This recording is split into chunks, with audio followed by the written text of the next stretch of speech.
All right. Well, I'm back. I'm not Dale, so you have to suffer through me again. This is second to last week of Joshua, and so we will be in Joshua 23. But just since I haven't been up here in a while, I want to hear from you guys. How has your classes been? I don't think I've really heard much since Ruth 1, so it's been a while. So how have classes been for you guys? They keep coming back. Hey. So our class had a really, I thought,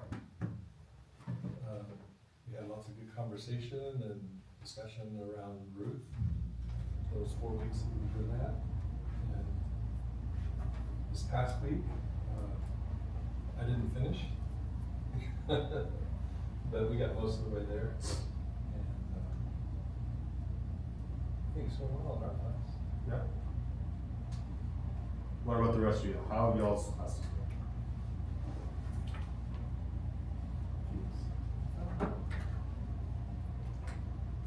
It's been good. I've enjoyed it. I've enjoyed it. I don't know if everybody else has, but my class has. But once again, they keep coming back, so that's been good. Yeah. All right then. We'll go ahead and jump in to Joshua chapter 23. This is like we don't know how big of a time jump this is. There is some sort of time jump because now this is the last thing Joshua's really addressing the people for. This will carry on into chapter 24, but specifically this week, it's focused on our leaders. I think we can go several different ways with that in our discussions this evening. But before we get in there, we probably should read chapter 23. So would someone like to read all of chapter 23? Let's see. A long time afterward, when the Lord had given rest to Israel from all their surrounding enemies, and Joshua was old and well advanced in years, Joshua summoned all Israel, its elders and heads, its judges and officers, and said to them, I am now old and well advanced in years, and you have seen all that the Lord your God has done to all these nations for your sake. For it is the Lord your God who has fought for you. Behold, I have allotted to you as an inheritance for your tribes those nations that remain, along with all the nations that I have already cut off, from the Jordan to the great sea in the west. The Lord your God will push them back before you and drive them out of your sight, and you shall possess their land, just as the Lord your God promised you. Therefore be very strong to keep and to do all that is written in the book of the law of Moses, turning aside from it neither to the right hand nor to the left, that you may not mix with these nations remaining among you, or make mention of the names of their gods, or swear by them, or serve them, or bow down to them. But you shall cling to the Lord your God, just as you have done to this day. For the Lord has driven out before you great and strong nations. And as for you, no man has been able to stand before you to this day. One man of you puts the flight to 1,000, since it is the Lord your God who fights for you, just as he promised you. Be very careful, therefore, to love the Lord your God.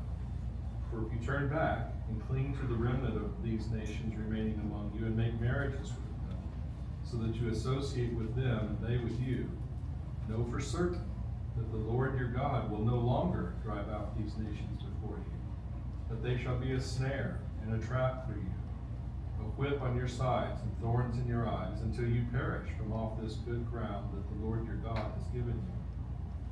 And now I am about to go the way of all the earth, and you know in your hearts and souls, all of you, that not one word has failed of all the good things that the Lord your God promised concerning you. All have come to pass for you, not one of them has failed.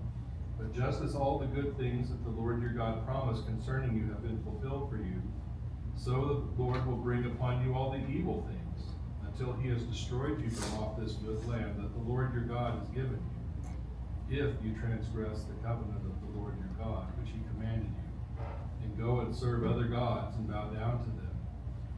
Then the anger of the Lord will be kindled against you, and you shall perish quickly from off the good land that he has given to you.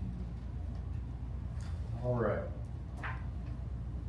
So in the handout, I have already highlighted 3 kind of themes that are present here, but before we get to what I have said, I want to hear what you guys have highlighted, pulled out from this section, questions you may have, or if not, we can talk about what I said, get into that. But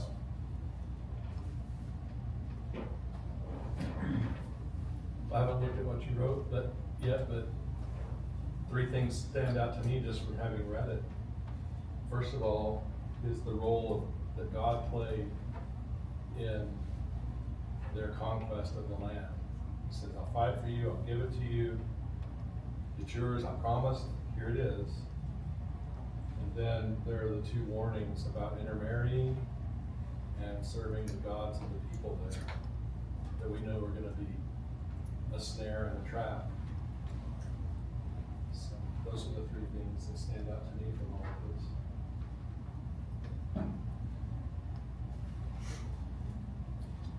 I think dealing with that first one, that this was a result of God's gift, essentially.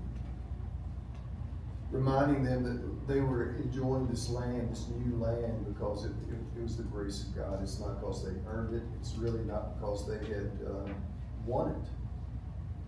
It's because of the grace of God. I think God, even today, wants us living under that realization. And when we do, we live humbly and gratefully. When we don't, we do what they did,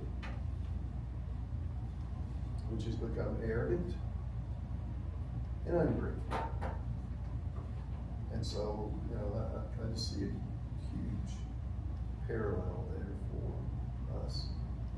In brief, this is very much like what we read throughout Deuteronomy from Moses.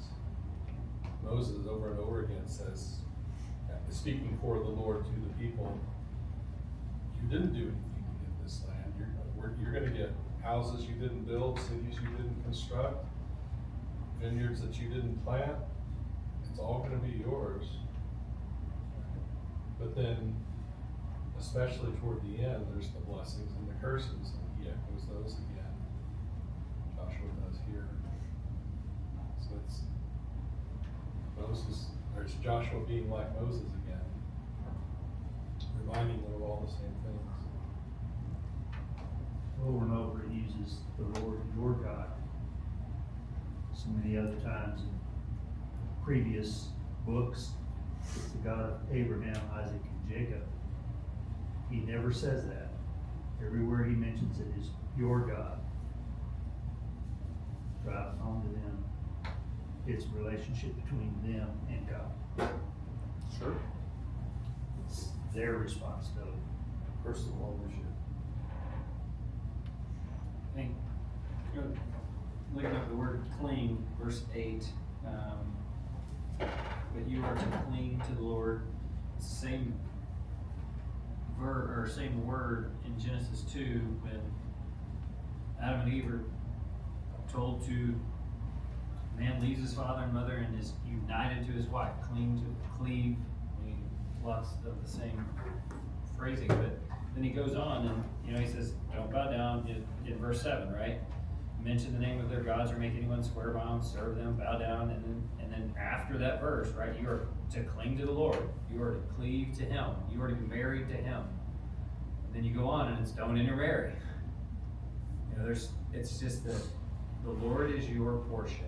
You cling to him. You're married to him. And then the second one is just the repetition of good. God is telling them what is good. Or Joshua is telling them that it's God's good words. He's giving you this good land. And how often we want to determine good on our own. And when we determine good on our own, we mess it up real quick. I think there's just, because he goes, he's going to drive you off of this good land. right? Just multiple times, there's good land, good words, but you've gotta listen. Well, you're making a really important point, Chess, in the sense that,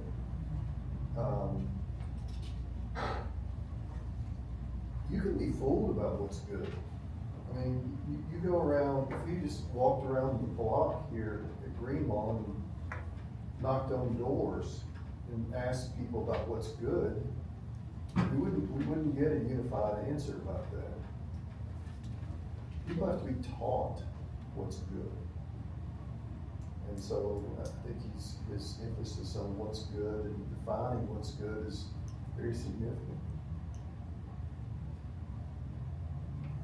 The kids you work with, they're coming to a Christian school for a purpose. They still need definition of what's good. That's right. Worldview, I mean, That's right. it comes down to worldview. and That's we- right. We talk about that all the time, so, absolutely, you have, yeah.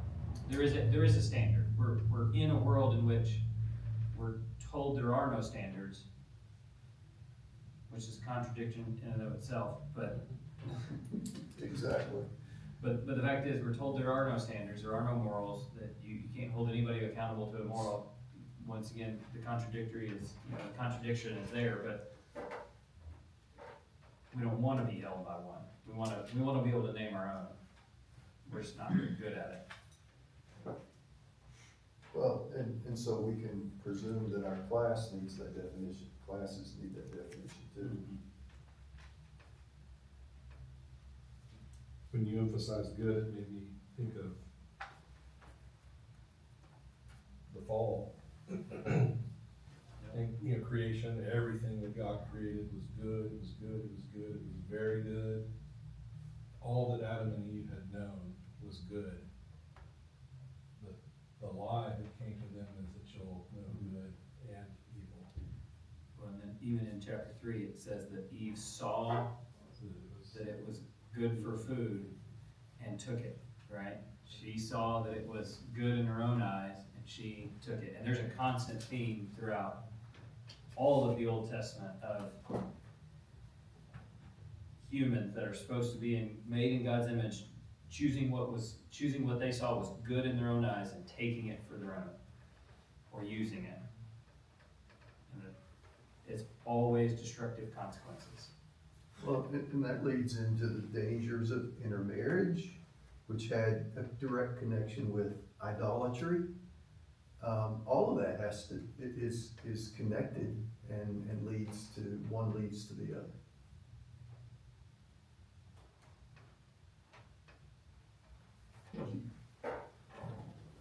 You want those women, those foreign women, because they look good to you.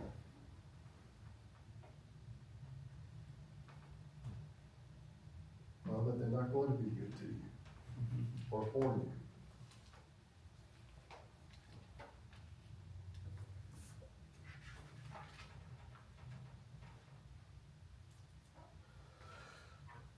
Well, none of y'all have talked about the things that I pulled out, so that's, I guess, good. Or maybe it's bad, I don't know. Well, obedience is It's kind of very good. closely. Good in your own eyes, I'm sure. Yeah. Or at least not said the words that I guess titled the themes or sections. The first one I kind of put out, of course, is leadership. I don't know what y'all's Bibles put as the heading of this section, but mine is Joshua addresses the leaders of Israel, and so it seems pretty straightforward to assume that we should probably talk about leadership at this point, especially the difference between good and bad leadership, godly leadership or ungodly leadership, and then we could even lead into that second point of obedience, of obedient leadership versus unobedient leadership. And so I pulled some things out just because, as we've kind of already hit, This is similar to Moses' charge to Joshua at the end of Deuteronomy, except Joshua isn't naming, and then Tim will be the next leader. It's you guys need to take over as a group, which of course doesn't turn out well, especially when you start reading into judges, and the judges are pretty quick to fall down on their job, so much so that they have to be reminded or singled out into, hey, I'm calling you out to do your job now. So that's going on, and of course Joshua, as we've also mentioned, is giving similar commands. He is telling these soon to become leaders to be strong and courageous, to trust in the Lord, to not veer from the path that was set before them, to follow the law of Moses, etc. And I'll just ask this question to y'all. What about those things makes it, or what specifically about those things are important characteristics for leaders to hold on to? I still don't know if that's the best word for my question, but.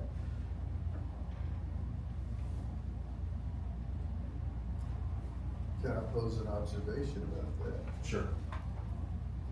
I think about the scene. Here's Joshua. We don't know exactly how long he's been leading, but he's been leading for a long time because he's an old man. They've accomplished great things. They've gotten the promised land. They've parceled out the land. There's a lot to celebrate. There's a lot of reason the people should be very grateful for him. And this would be a great time just to kind of go out with a cheerful message and say, hey, we've had a great time together. Thank you for following me. I believe in you. Good. Keep up the good work. It's not how he ends. He warns them all the way to the end. This is not a celebration goodbye. This is an ongoing warning that he gives them. I find that interesting as a leader. I'm thinking also, we can get ahead of ourselves and look into chapter 24 a little bit, but there's good reason for him to be warning them, because in 24 he has to tell them to get rid of the idols that they have in their household and all this sort of stuff. So he knows, and my mind keeps flashing back to the beginning where God tells him to be strong and courageous. The leaders of the tribe tell Joshua to be strong and courageous, and then they promise, just as we obeyed Moses, we'll obey you. And I'm thinking, why? Why do you want to make my life hard like that? And so he knows the people he's dealing with, who are just people, right? It's us too. I think.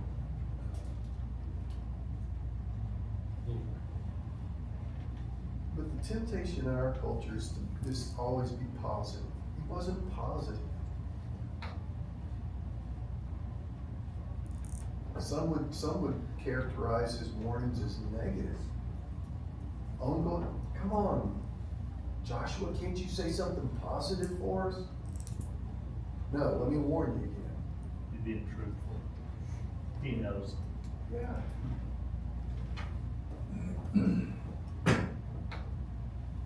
Love doesn't always say things you want to hear.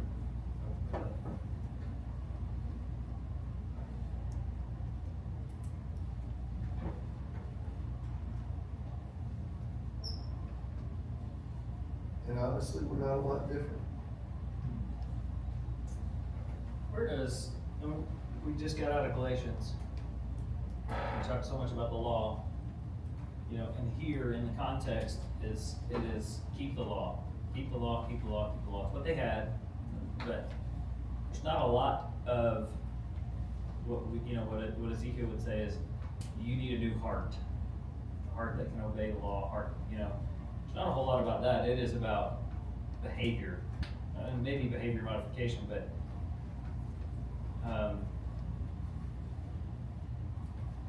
I guess, because obviously this is the stuff that gets to, when you get to become a Pharisee and a Sadducee, you look back on these moments and you're like, we've got to obey the law. Like, this is, now Jesus is gonna rail on those guys, but at the same time, is if you're a Sadducee, Pharisee,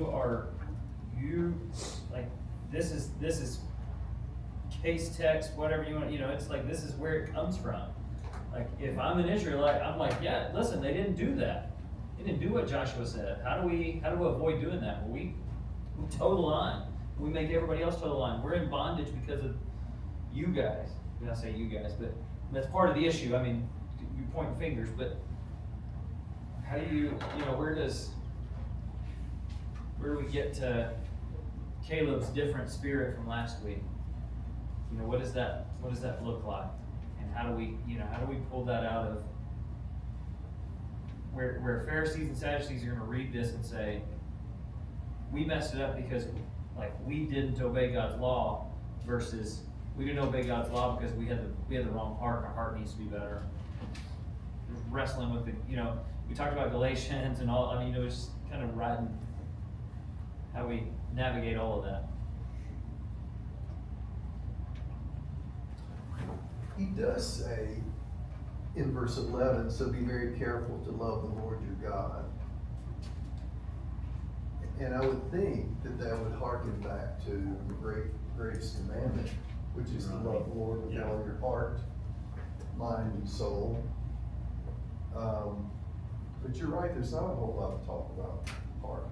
I guess there's a tension. I guess this sits in this tension and vein of David being a model of, Psalm 119, just pouring out, I love your law, I love your statutes, loving God's perfect plan versus legalism and the struggle behind some of that, the letter versus intent, maybe.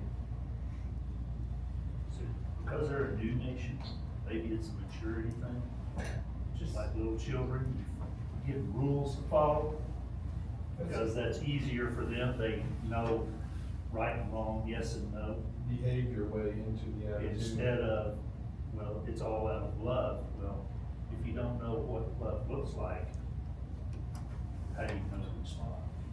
I'm just wondering if I do that's think part that of there's an the element of that. maturity of the nation. Because, one of the things that is difficult for us with all the hindsight and we know all the story is we tend to think of Israel as this well-formed nation. But they came out of Egypt as clans of people. And you really get the sense from reading all of that they were pretty close to as mystified about all these things that were happening around them as the Egyptians were. And so all along the way, God is trying to form them into a nation. And we see some basic laws given to them at Sinai, and then they go on a little further and they mess up, and God gives them a few more laws. So, okay, wait a second. We need to shore up some things here. And so it's all, I think, about trying to structure them into the people that He wants them to be. And maybe there is an element of, I'll give you the simple rules, and you can get the simply stated rules. And maybe that changes your behavior until the moment when you can develop the attitude, the heart. He's still trying to define good for them. I mean, the warnings he gives tells us they don't have to worry about becoming Pharisees and Sadducees. Okay? They're not there. Yeah. They don't have the religious basis to be there. They're still struggling with, hey, do I believe this rock is what created me?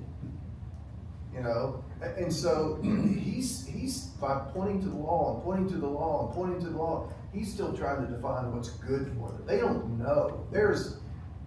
When they came out of Egypt, they didn't have a grasp of the law. They didn't have a grasp of God. They didn't have a grasp of God. That's exactly right. I mean, when you engage in revelry because you see this golden calf, it tells you they didn't know who God was either. So, But to what you were saying, I think, it sure does explain a lot of the mindset of the Pharisees. Because they have this history. This is their history. And they say, look what happened. And so, they landed on the legalism side of it. Because that's what they saw being violated all along. But then they forgot or didn't understand. Interestingly enough, the thing that they would have been most familiar with, you shall love the Lord your God with all your heart, with all your soul, and all your mind. And yet, they obeyed the law without often the love. I guess I mean, even the 613 laws don't cover every aspect of life. And so it's, I think, getting back to what Dale said, it's the wisdom, the wisdom principle that underlies what's being given, that God is trying to bring to the surface. And some get it, and but Boaz gets it. We get to the Judges pretty quickly. Boaz has gotten it, and we see it come out of him, but there is moral depravity everywhere else, or a lot of other places, let's put it that way. So much so that he's gonna use some morally depraved people, depraved people, to serve his purposes and save his people through Judges.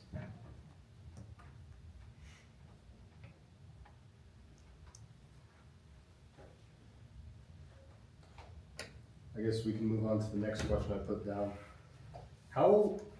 So Joshua leaves these commandments or not commandments, this example, these warnings to the next leaders. How well do you think our leaders are at following the example of their predecessor? What would it look like if we followed the godly examples that we find as leaders, as a congregation? I just kind of expanding on that. I put that down. It's more of to get the cake of we're not good at it, because we're definitely not good at leaving good, godly examples, or at least most of our leaders aren't. But then we're also not always the best at following those examples either. But what are your thoughts on those things, or just move on? Are you talking about leaders specifically in the church? Or are you talking about leaders in our culture? Whatever. now that you've insulted 3 new elders, we'll see what their answer is to that. I don't see anything, okay, that's overstatement, but I don't see anything to emulate in secular leaders. Except maybe their ability to persuade. Sure. It's admirable that they figured out how to make that work, but almost everything else is not worthy of emulation, in my opinion. I think most new leaders feel like they know better than the old leaders. And that's why they're always trying to change things, and it typically doesn't work out when you got a good system going. And they come in and wanna change it because they've got the newer, fresher ideas, as opposed to somebody who's been running the company, or maybe even in the church for years, and it's been going well. And you can see that in a lot of secular organizations where that's happened. But I think it can happen even in an eldership for leadership of a church. Sure. There's always a fine line between, stagnation and advancing, adaptation. And there's always a bit of that. Now, that doesn't necessarily always apply in the church in some ways, but it can. But, I think you always have to be able to look at your organization, whatever it is, and be able to pull out the good, or examine each piece and pull out the bad and keep the good, and always kind of wrestle with it. But It's a nice one.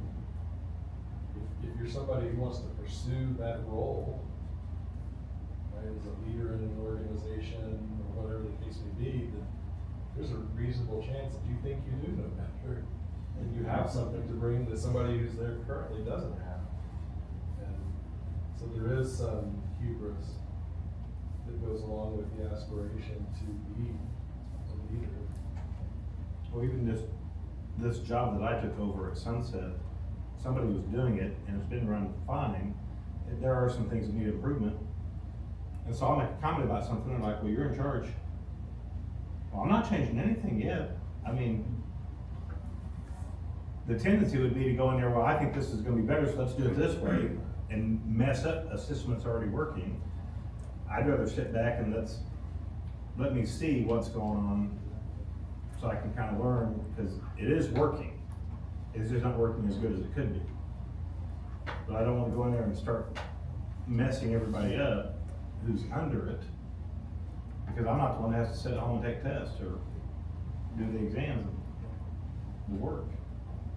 Well, I think the Bible presents Moses and Joshua as pretty strong leaders. And what we see from Joshua, again, in this passage, as has been mentioned, is he's kind of repeating what Moses did. Why should I do anything different? He even repeats what was said to him when he first started taking over about being courageous. He didn't feel the need. There was a humility about Joshua that was beautiful. He didn't feel the need to give the latest, greatest thing. He carried on what was working and warned future people to do the same. And they didn't. Well, he was following God, so was Moses, so there shouldn't have been a change. That's right. God is God. That's right. It was his plan. Well, we have very few missteps or examples of missteps for Joshua as a leader. I was the only one being back in chapter, well, not with, wasn't with Jericho, but with Ai, where they acted before consulting the Lord. And is my thought about that question of good leaders, or what would it look like if our measure of a good leader was their dedication to the will of God. And I think we should always have that I don't know that any of the current elders would say, do it like me. They would say, do it like Christ. Go back to Scripture. That's where the standard is. The standard's not to go and look at who our current leaders are as the example or as the standard for what leadership should be and how leadership should be done. We should be going back to Scripture and using that for our measuring stick. Yeah, I think going back to that too, it just like one of the things that Moses does that Joshua does not is Moses appoints Joshua. They have a plan. They're going to do this. They're going to do this. They're going to take over the land. And when they conquer the land, they've done the things. Joshua says, "There you go. Congratulations. Go finish taking over your land." There seems to be some kind of a power structure inside of each of their clans, but he's not. Was he intentional? We don't know this, but was he intentional with pulling his little small group together, his 12 tribes, and saying, "Listen, here's what you have to be able to do. You are the next guy on the list, and you are Joshua to this generation, and you just don't know if leadership was passed down. Moses led Joshua well, seems like. He mentored him well. And don't know if Joshua was mentoring others. You can't say he's not either. I mean, it's not to take it away, but you just don't see him calling people out saying, hey, you've got the next generation, and here's what you have to be able to do. This is what it's going to look like once we break apart. You know, because it is hard, is the organization is having to pivot a little bit because they were conquering the land. Now it's everybody go divide, conquer, here's your Levites, take them with you, and now figure it out on your own. Did he do enough to mentor the next generation, and we just don't? It doesn't seem like it. So But let's not just throw shade on him, but. I'm gonna speak in Joshua's defense just for a second, because I don't think Moses chose Joshua. I think God chose Joshua. It's fair. In the words of Moses, he says, the Lord has told me Yeah. it's gonna be Joshua. So the question in my mind is, why didn't God have Joshua appoint someone else who would be the strong leader? Messes up the typology. Joshua is Jesus. Promised land. We don't need anybody after that. Now, they did, because they're still physical and going through it, but there's a bigger purpose than just us reading about Joshua taking them into the promised land and then dying and saying, okay, be good, guys. Be careful, but be good. There's typology here that we're supposed to make connections. And we don't need anybody after Jesus. Is why I think he didn't ask anybody else. Or that we're not recorded that he said, hey, you guys here, take care of this. But in some ways, this is actually where I really enjoy conversations too, but I like to be able to sharpen a little bit. But in some ways, Jesus, though, he takes 3, brings them in, takes 12, brings them not as close. I mean, like, there's mentoring that's going on from Jesus, from Joshua, you know, from that perspective. But I don't know. So we don't see it in exactly this. So you say, if you cheat and look ahead, chapter 24 and verse 31, it says that they followed the Lord all the days of Joshua and all the elders who outlived him. The people If you who want to lay lived blame on somebody, you better lay it on the elders who maybe did not do a good job leading someone behind them. Blame Peter and Paul. And where what I was thinking about is all along through Joshua, you've seen key points where Joshua, you know, like here, when he calls the leaders in front of him, that happened, back in chapter 18? To cite the most recent occurrence, when they're at Shiloh, and they're talking about the rest of the land, the whole congregation of the people, and he talks to the people there and the leaders who had, in chapter 10, where they renew the covenant. Is it 10? No.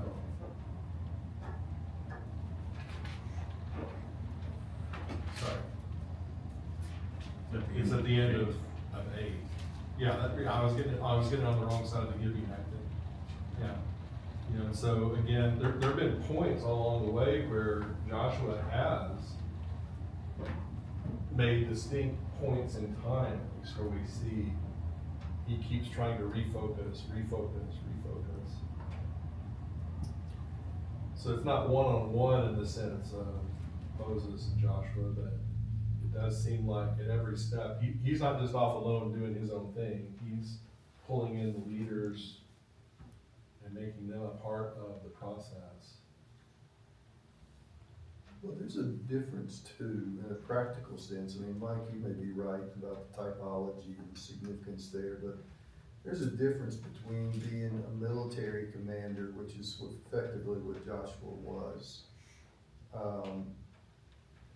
and the president of the United States of Israel. Now, George Washington pulled it off, but I don't think he wanted to. It was a different role, and he would have had to have mentored them. It's a different role, but it's not a different role. The part that's not different is know God, love God, glorify God. That part would have remained the same, but governmentally, organizationally, administratively, it would have been a different deal.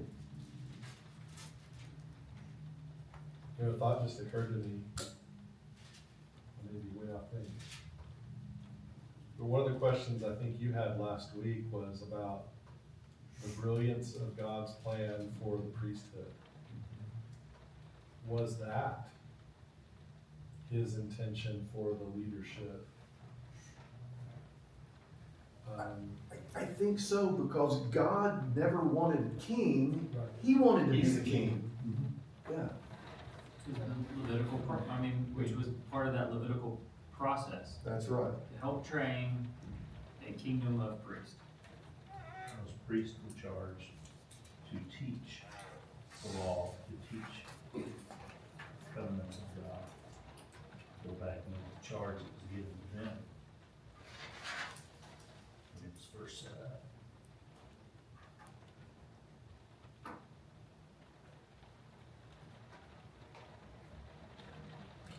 Fun conversation. I think that's enough on leadership. Oh, party for We did talk a little bit about obedience earlier, but after our conversation, is there anything else we want to talk about obedience? Because I do want to leave us time to talk about the promises of God portion. So, anything on obedience that you want to add, or looking at the questions I put down, anything that came to mind there? All right, so the promises of God. It's the last thing I chose to highlight this section. Joshua kind of sprinkles it in throughout his whole little dialogue with the leaders of Israel. And he makes sure to reference it several times of all the different promises God has made to the Israelites. And both the promises of if you do good, good things will happen, but also the promise of if you do things that are evil, that are bad against God, I promise you God will do this against you. One example is God promises to fight on the side of Israel to where it is like one person is equal to driving out 1,000 against the Canaanites if they remain obedient and follow God. If not, they're on the opposite side. God will not be with them, and they'll lose the blessing and lose the favor they have with God. And so this section, especially since it's always good to jump in the New Testament towards the end of an Old Testament study, because people are probably a little tired of talking Old Testament. So we may need to frame this a little bit more of the New Testament promises we have. But just because we're in a slightly different context doesn't mean the promises are any different. The structure is somewhat the same. So the question I have is, one, think of some promises that God has made to us as Christians, as disciples, followers of Him, and then kind of think of what promises does God make that if we are doing His will happen versus what will happen if we don't follow His will. Thoughts, comments?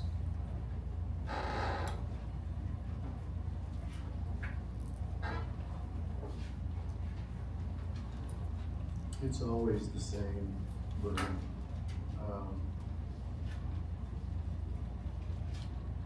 Jesus did this. here's the truth, here are the consequences, now choose. I mean, that's effectively how he presented. That's how God presents in the Old Testament, and what Moses said, what Joshua says, which is pretty straightforward.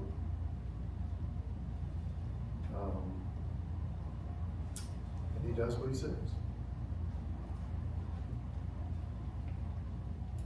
That to me is the primary thing that's the same. I mean, you mentioned, it's always God. God is the same. Is the commonality in all of this. Whether it's Old Testament promises or New Testament promises, what we see over and over is the faithful character of God.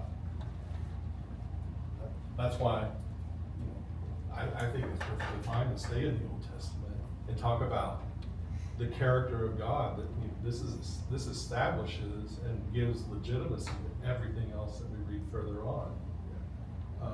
And it's good to make the connection, but recognizing the character of God being revealed to us and shown to us over and over in the Old Testament is one of the most powerful aspects of the Old Testament for me personally.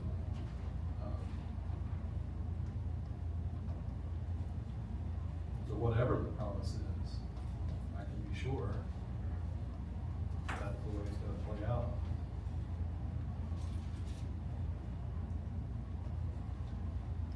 Yeah, I think it's important to pull out all the promises. I think we talked, I've heard this on multiple podcasts, but people will claim the promise in Jeremiah, I know the plans I have for you, the coffee cup verse, but there are other promises in Jeremiah that are less rosy.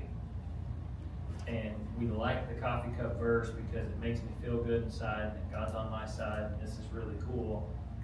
We don't like the wrathful, like, if I don't obey Christ, if I don't have Christ in my life, the bad things are happening. I think it's important for us to be able to say that both can be true. But I think it's easy from a pulpit side or from a teaching side. Sometimes you want to be the good cop all the time. It's not always that simple. If you don't tell both sides of it, you're not talking about God. You're leaving something out. A friend in another congregation talked about a time when he was sitting in a class, and the teacher said, "Complete this sentence. God is," and you can imagine what the answers were: love, joy, peace. I mean, all this good stuff. And he finally just said, "Judge." And his point that he was trying to make, and that it really, I remember the story, it stuck with me. God is love, but he's also judge. And if you tell only one side of that story, you're not telling the story of God. You're not revealing who God is. Mark does kind of the same thing in the opening of his gospel. He talks about gospel and baptism, but he also talks about wilderness. And if you don't know how to deal with the challenges and struggles of life, if you don't see those as part of being who God calls you to be as a Christian, then you haven't told the whole gospel. You haven't told the whole story. So you have to tell the whole story, or you're misleading. What's fun is this then comes full circle to my first question a long time ago, was the difference between a Pharisee and even Jesus in this conversation is if it's only judge all the time, you become a Pharisee and a Sadducee because you're fearful of judgment and you have to obey everything that's going to come through me. But if you're only love all the time, then you lose out on its prosperity gospel. He's only here to, it's vending machine Jesus. And it's really you have to have both sides to understand the role as a parent even, which is why it isn't, that as a parent, that's where you have to be both of those. So how many cups at Mardale's do you think would sell? Unless you believe that I am he, you will die in your sins. less. To quote Jesus. That one will have. I'd buy that one myself. Yeah, but you work from home. Jesus, yeah, you need that one on the handle, right? Jesus. I mean, we don't see it, we don't see those pictures up in our house and, you know. You would have to clean the inside of that cup to use Jesus' words also. That one would not sell fast. Yeah. But what is it, I mean, we're learning about God through this and getting hopefully balance. But hopefully we're also learning a little bit about human nature too. And we do, because as we get into chapter 24 next week, Joshua presents these options to them, saying, we're in for God. We're in for God. And Joshua just goes back, and I have to think that inside he was probably chuckling just a little bit. Only to keep from crying. Just to keep from crying, that's exactly right. And effectively, and says to them, you're not able to serve the Lord. He'd been sitting on that one a while. Do what? He'd been sitting on that one a while. He knew how that would go and was ready for what he gave to them. So this is humbling, you know, for us as people. And I hope again that we not only get a good picture of who God is, but that our classes come away humbled by what we're studying, and our great need for this great God.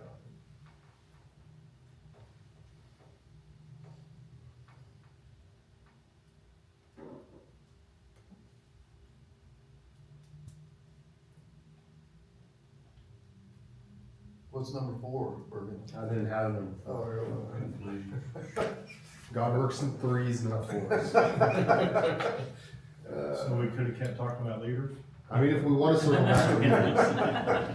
Poor gospel. It's like, I can't win. Well, there's 3 synoptic gospels. Oh. John's just writing something else. John, yeah. Anything else you guys want to talk about from this chapter? Burning, itching questions? I want to bring up one thing. Okay. Because it just comes up so much in our world. Idolatry, at its heart, as I've thought about it through the years, is about trying to gain control of life, of your life, the things that happen. It's about trying to get the outcomes that you want in life. And the thing that tripped people up in that day, the thing that trips people up in this day and makes us so vulnerable to deception, is that we so want to get the outcomes that we desire, which may be at times diametrically opposed to what God wants in those times. And what we're apt to choose, again, as humans, is what gets me the outcome I want, instead of choosing what God has chosen for me. I think that's the great temptation of idolatry, is that through this mysticism, this spiritism, this whatever form it takes, I will be able to get what I want. Isn't that what the people of Jeremiah, of Israel said in Jeremiah, in response to Jeremiah? When we stopped worshiping the Queen of Heaven, here's the bad stuff that happened. We're going to keep worshiping the Queen of Heaven, because then we get what we want. We get the outcomes we want. I'm thinking about the promises of God. We don't always trust them because it takes too long. I was just rereading the very last verse of 23, verse 16. If you violate the covenant of the Lord your God, which he commanded you, and you go and serve other gods, bow down to them, the Lord's anger will burn against you, and you will quickly perish. I do bad things and I didn't get hurt. God didn't turn his back on me. So maybe it's not that big of a deal. You know, so we play that game of, well, since it nothing bad really happened, try it again, you know, but we don't trust, we don't realize that God's gonna keep his promises. And just because the consequence doesn't come today or tomorrow or 10 years from now, doesn't mean it's never gonna happen. What is quickly, Mm-hmm. what, I mean, because when did they perish from the land? 700 We're years talking later? about 700 years. Yeah, 700-800 years later, they perished from the land, They had issues. They had issues all the time, yeah, no doubt, but they were not removed from the land. And it's not but what is it, what is 700 years to God? That's the, Not even a day. yeah.